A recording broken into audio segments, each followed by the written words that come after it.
you gorgeous individuals, it's Kav here, and today I'm going to be doing the LGBTQIAP plus booktube tag, and I am so excited to do this tag because I've actually wanted to for a long time, and I was considering leaving it till Pride Month next year, but then Christina from Proud Book Lion tagged me, so I decided I will do it now. I will leave her video in the description below, and I highly recommend you check her out because she is a lovely booktuber and she makes an effort to talk about important issues which I think we all could use a little bit more of on booktube, so definitely check her out and support her. So there are some questions I have to answer for this tag, and I'm just going to go ahead and get started with that.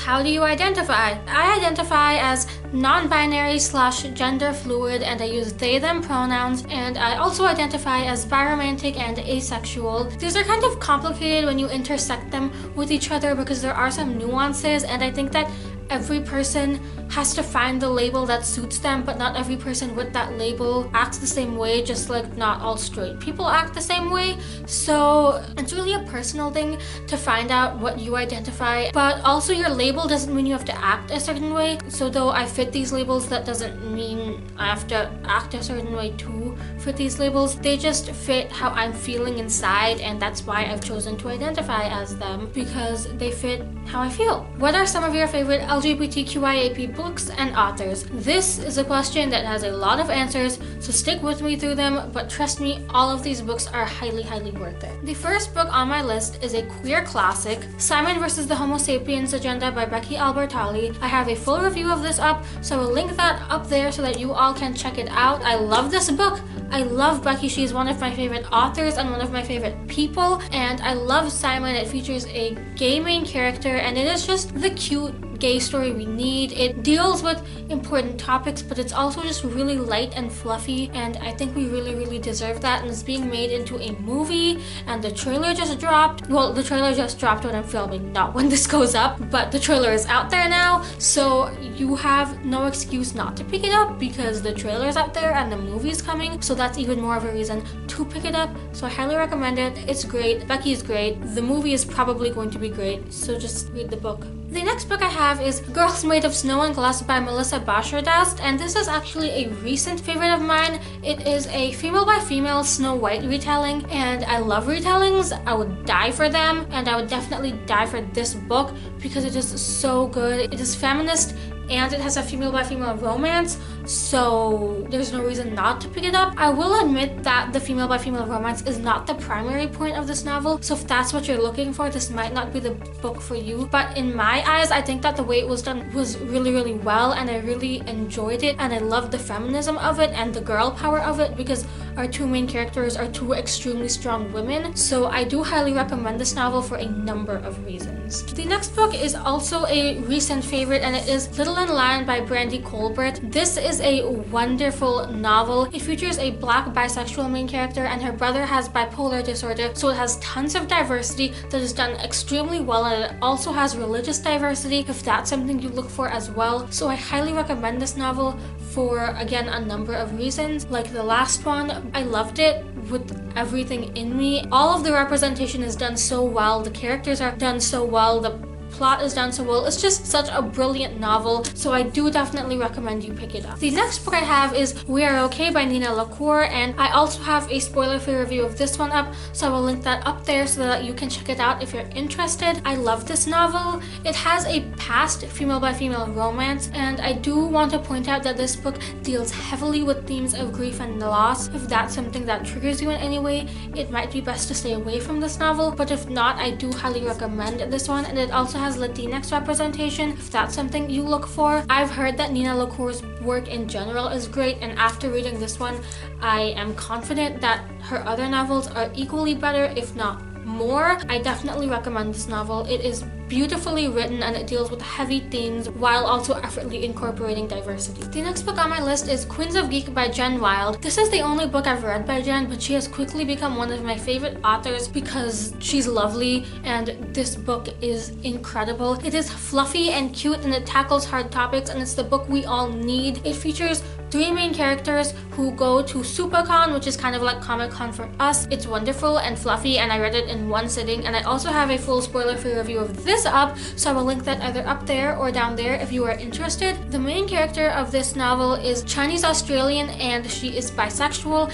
and there is a female by female romance, and the other female in the romance is black, and the main character's best friend is fat, and she is on the autism spectrum. This novel is cute.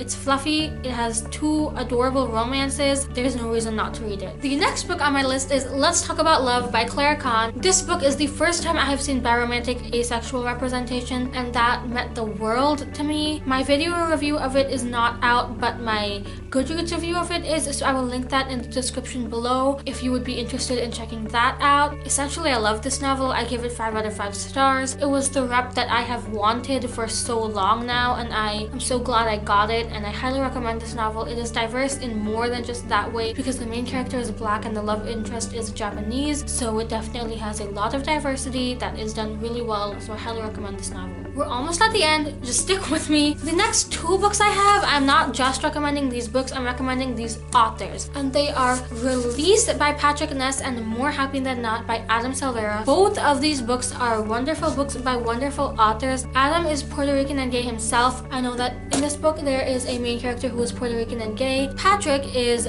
gay, and the main character of Release is gay, so this is own voices representation. Adam always has queer main characters that are usually intersectional. His main character in History Is All You Left Me also has OCD, and that is also own voices representation, so he always has amazing representation in incredibly heart-wrenching novels, and I highly recommend his work. But do be aware that More Happy Than Not contains trigger warnings for suicide and heavy topics such as those, so definitely be aware of that. And if you don't feel comfortable reading that one, then I would recommend History Is All You Left Me, but that also does deal with grief and loss. And his other novel, his most recent one, is They Both Die at the End, which also does have some grief and loss, as you can tell by the name, so definitely be aware, but I highly recommend his work. Patrick's novel Release is a work of art. He is also one of my favorite authors of all time, like Adam. I love this novel. It deals with a gay boy in an anti-gay family. It deals with religion, and it deals with a lot of heavy topics, and it normalizes the talk of sex and YA and male by male sex, which I think is really important and is hardly considered,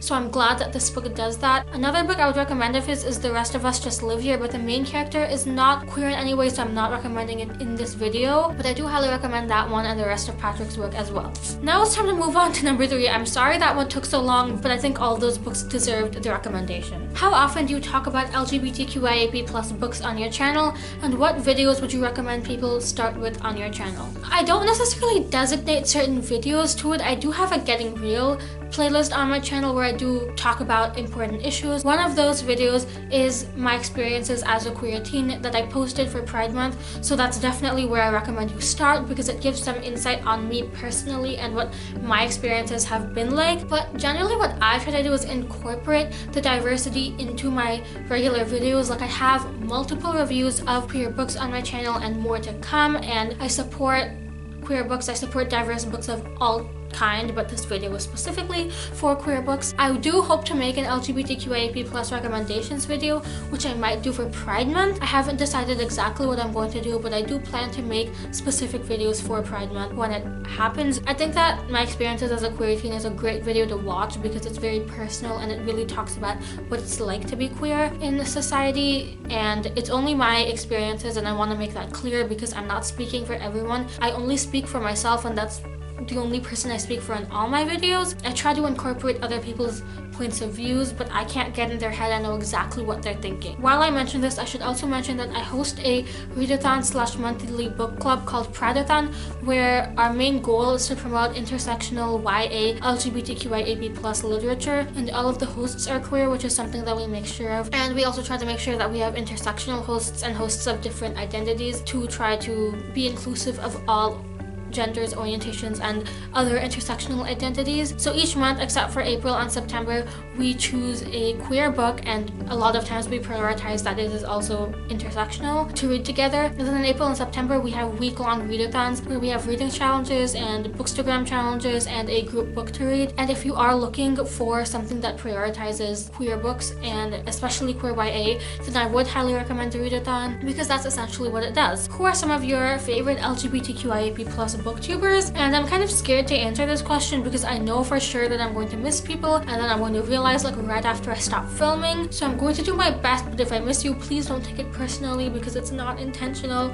I just have trouble with memory. I'm going to recommend Cece from Problems of a Book Nerd, Christina from Proud Bookline, who tagged me to do this, Lindsay from The Hufflepuffle, Maddie from Maddie Lee Reads, and Dylan from Dylan the Reader, Felipe from Felipe Heath. I know he doesn't make strictly booktube videos anymore, but he does make YouTube videos, and many of them relating to books. So those are the ones I'm choosing for right now. There are definitely other queer creators I'm subscribed to, and if you know of any yourself, then definitely leave them in the comments below so we can spread the love. When was the first time you encountered queer characters in books, and what was the book? So I'm going to expand this question to also in media in general, because I saw that Cece answered for a TV show, and I want to do that as well. It's actually the same TV show she chose, and that is Glee. And I know that Glee is not a perfect show, and I'm not defending the problematicness with it, and I know that multiple of the actors since have also proven to be not the best people, but I choose Glee because Santana was the first lesbian character I have ever seen on screen or in a book. That was around the time I started questioning my sexuality for the first time, and her character was instrumental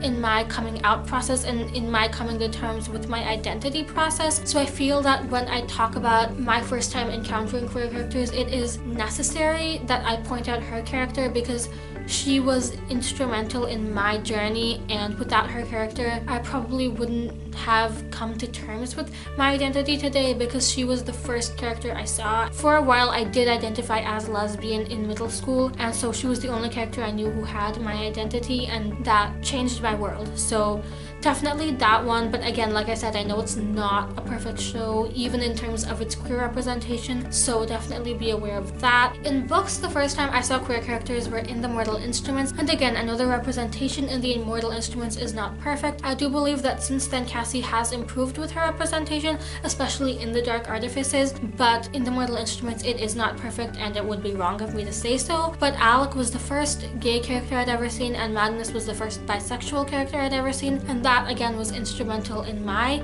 journey because I also read that around the time when I started questioning my sexuality back in middle school, so that was also a necessary part of my journey. Those characters have been very instrumental in my journey as well. Of course, as you all know, Cassandra Clare is my favorite author. She saved my life, so her books are important to me in many different ways. Do you have anything you want to add, and who would you like to tag? The only person whose business your identity is you. No one else has the right to it. You have no obligation to come out ever in your life, whether it's because you don't feel safe, whether it's because you don't feel comfortable, whether it's because you just don't want to. You have no obligation to do that. If anyone believes you do, then they don't deserve to be in your life. Speaking about that, the fact that your identity is only your business is that you can identify as whatever you choose. You don't owe anyone an explanation for your identity. You don't have to explain why you think you're asexual. You don't have to explain why you identify as bisexual and asexual. None of that is owed to anybody. You don't have to explain why you use she, her pronouns and you are non-binary, because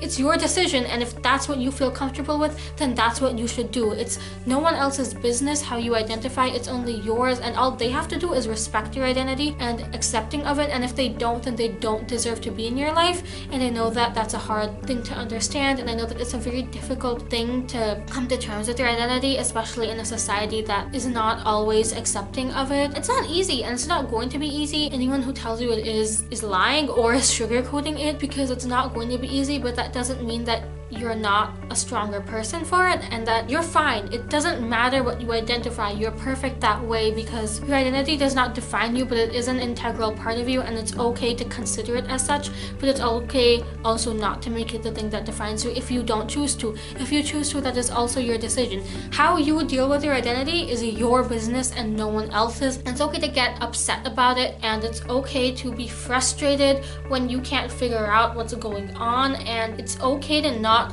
always be happy with being queer because sometimes it isn't always fun and games, and it's not always rainbows and flags, because there are times when there are difficulties that come with being queer, and it's okay for those to make you feel bad. But you should also remember that in the end, you are still a human and you are still deserving of kindness and acceptance and respect. You deserve to be treated with the same respect as an allo cis-het person, and anyone who doesn't treat you that way, that's their problem and they don't deserve to be part of your life. As for who I tag, I don't know who exactly has done this tag, so I'm gonna tag some people, but if you've done it, then ignore me. If you haven't, then do it, I guess. I'm gonna tag Maddie from Maddie Lee Reads, Dylan from Dylan the Reader, who I think I might have done the tag, but I can't remember, and Lindsay from the Hufflepuffle. And if you are watching this video and you are a queer creator, then you can do the tag too. So go ahead and do it. That is all I have for this video. I hope you enjoyed it. If you did, please give it a like and subscribe because that stuff makes me happy. And go ahead and comment down below either a queer creator you love, queer book you love, or queer author you love, or do all three. Thank you all so much for watching. I hope you are having a lovely day or night wherever you are. Please remember you're beautiful and you deserve the world, and I will see you next week with a brand new video. Goodbye!